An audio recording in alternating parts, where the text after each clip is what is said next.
Let's talk about the books I read in February and also one from January. I didn't do a January wrap up because I only finished one book in January, so I thought it didn't make sense just to talk about that in the wrap up. So I'm doing that today. So the first book I finished is Everything Everything by Nicola Yoon. This is a YA contemporary slash romance novel. In this novel, our main character is a girl who suffers from severe combined immunodeficiency or SCID. Yeah, it's an interesting story. I don't want to say too much about it because it's quite a short book, so even saying a bit about the plot would already be spoilery. I personally really enjoyed this book. I really liked the topic about the illness that this girl is dealing with, and I think the story was well built. I think the characters were quite complex for what this story is. We had a few cool characters and a few cool relationships in this book. And what I really loved about this book was the formatting. So it had, apart from the prose pages, it also had pages where we got like notebook entries or we got some illustrations that told the story. Like those weren't just in there just to make the book seem more fancy, but all those illustrations were also in there. They had a point. They advanced the story, and I really enjoyed that. I did not enjoy the ending of this book. Like I thought it was fine, but I think it didn't sit well with me. Yeah, I would, just for the story, I would give this book probably a 3.5 stars. Like I enjoyed 80% of the book, but I did not enjoy the last 20%. But yeah, because of the formatting and the unique way to tell this story, I decided to give it 4 stars. But yeah, just for the story, it's 3.5, but altogether, I think it's a 4-star book because it was interesting not just for the story, but also for the formatting of the story. Yeah, that was the only book I finished in January. The next book I finished is The Sun is Also a Star, also by Nicola Yoon. This is her second book, and I think these are also the only 2 books she has out right now. And this book is also a YA contemporary romance. In this book, we have 2 main characters, Natasha and Daniel. Natasha's family are illegal immigrants from Jamaica who are living in the United States. And at the beginning of this book, we find out that Natasha's family is actually being forced to leave the US, but she has actually been living in the US for over 10 years, I think for like 15 years almost. Yeah, we see her dealing with that. And then we have Daniel, whose family is of Korean descent. They have a specific path planned out for Daniel. Like he's supposed to go to a good school. I think he's supposed to go to Yale, become a doctor, and lead the life his parents want for him. In this book, these 2 people meet and they have some interesting interactions. I think this was actually quite a cool book. I know it sounds a bit cliche about two people in different situations meet and then a romance plot, but it's actually not that cliche. I think a lot of cool topics were hit on, like a lot of cool topics were covered in this book, and I think it's a very interesting book and a book that a lot of people should read. I think it touches a lot on topics like racism. It touches a lot on, just cultural diversity as well, which is a big topic currently. And I really enjoyed this book. The interactions between these 2 characters were interesting. I do think that the romance plot may have been a bit too quick, but it was quite well explained why it's happening the way it is, so I didn't mind that too much, and I think there was enough meat to the story apart from the romance plot that it was still very, very good. What I really enjoyed about this book is the storytelling choice that the author made. So in this book, we get obviously the Natasha and Daniel chapters, so we have their point of views, but sometimes we also get point of views from people who they just met randomly. For example, Natasha goes to the immigration office at the beginning of this book, and she has to pass a security check where she meets a woman, like the woman who just works at the security check. And so we see Natasha being annoyed at that woman. And once that scene ends, we get a short chapter from that woman's perspectives seeing why she was doing what she was doing that made Natasha annoyed. And there are a lot of these chapters in between the main chapters, so I really enjoyed that. And I think it was a cool storytelling perspective that it showed, like, yeah, this we have this main story, we are focusing on these two characters, who are the main characters of our story, but we also see that, yeah, all the people who are just there as, like, not even side characters, who are just there randomly, even their stories are explored a little bit. So yeah, I really enjoyed this book. I thought it was a lot better than everything. I think the story made more sense. I think the ending was more, yeah, satisfying as an ending. It made more sense as an ending. I think the story structure was well done. The book was also a bit longer than the everything, and for that I really enjoyed this book. I ended up giving this book 4.5 out of 5 stars. The next book I finished in February was Sword of Destiny by Andrzej Sapkowski. This is the second short story collection in the Witcher saga. The Witcher saga has 2 short story collections that are set before the 5 novels. And yeah, this is the second one. I read the first one last year, and I really enjoyed the first one. I gave that book 5 out of 5 stars, and I also really enjoyed this book. I also gave this 5 out of 5 stars. I think this book had a few stories that were weak, but there were like 3-4 really cool stories, and 2 of those were amazing. Like the last 2 stories in this book, I think are probably the best short stories I've read, but those 2 rely on all the other short stories. Like those 2 stories interconnect all the other stories we've seen before. I personally really enjoyed this book. I will do a review for this, so I already have a review for The Last Wish, which is the first short story collection. You can check that out already. I will do a review for Sword of Destiny very soon, so I won't go too deep into spoilers here, but just know, if you're interested in high fantasy, if you're interested in the Witcher Netflix TV show, I would highly recommend you read the books.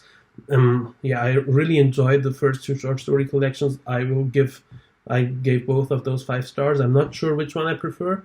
I think I prefer Sword of Destiny just because of those last 2 short stories, because there are a lot of things that are hinted at in those stories that set up the 5 main novels very, very interestingly. And I look really forward to going back into this world, which I'm going to do in March, actually. I've currently already started reading the first novel in the Witcher saga, so the book that's set after Sword of Destiny. It's called Blood of Elves. I'm reading this right now. Yeah, I really like the characters in this world. I like the world itself. I like the plot choices the author is making. I like the different creatures and the different races that are being covered in all of these different short stories. There's a lot of different aspects set up in these 2 short story collections that could become important again in the novels, and I'm really looking forward to reading the novels. The majority of my reading in February went into Elantras by Brandon Sanderson. So this is an epic fantasy story. This is Brandon Sanderson's debut novel, and it is also the first book that is set in the Cosmere, which is Brandon Sanderson's universe, where all of his high epic fantasy stories are set in. I'm planning on reading all of the Cosmere novels this year, hopefully leading up to the release of the new book coming in November. But yeah, let's see if I can keep up with that. There's quite a lot of books. I think there are 11 novels already out there and 1 collection of short stories and novellas. As for Elantras, in this book we have our main character is the crown prince of a kingdom called Arelon. In this kingdom there is this city called Elantras, where people that have a specific illness are put in there, because those people are like zombies basically, because they can't be killed. Basically, they can be burned, but they can't be killed otherwise. In this book, the Crown Prince of Arelon gets this illness on the second page, so this isn't really a spoiler.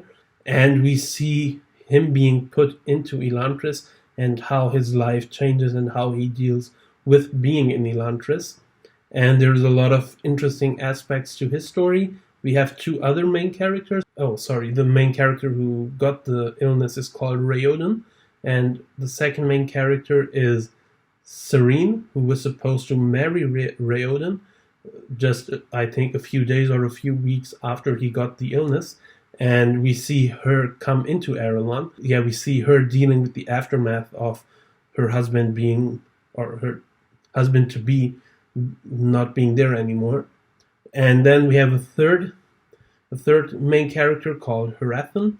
Hrathen is from a different kingdom. The kingdom is called Fjorden. And Fjorden is a kingdom that's very religiously motivated in its politics. And Fjorden is essentially trying to conquer the whole continent where this story is set on. And Hrathen is sent to Arelon to convert the people to his religion and hence bring Arelon under Fjorden. And what Hrathen is trying to do is to convert these people peacefully so that Fjorden can take over Arelon without any war happening. We get point of views from these three characters throughout the book. And yeah, there's a lot of stuff that happens in this book. I really enjoyed this book. I gave this 4 out of 5 stars, so I really enjoyed it. I had a few issues with this book. The first issue I had is the pacing of the book. I don't think the book was bad at any point. I just feel like the first half of this book, not a lot of stuff was happening. In the first half, we get these three characters. We see them get to know how to deal with their situations, with their new situations they're put in. And yeah, we see a lot of like planning as for what they could do in the future, but we don't actually see them do a lot. And it gets a bit jarring. Like for me, whenever I put the book down for the first half, I didn't really feel like I had to pick it up again because there wasn't really an intriguing setup for the next chapters. And it just felt like nothing was happening for a while. Like there was stuff happening, but it just felt like, okay, we have a chapter of world building, and then in the end we see, oh, this is a cool thing. What can we do with it? Okay, chapter ends. And then we have another chapter that does the same thing. And that went on for like 15, 16 chapters. There were some very good chapters in between. But I think this book actually took off like around chapter 20, which is over 250 pages into this book. I feel like the first half of this book isn't intriguing enough for a lot of people to continue reading. And I feel like this is an issue. I don't mind that there isn't a lot of plot in the first half and we're focusing on world building.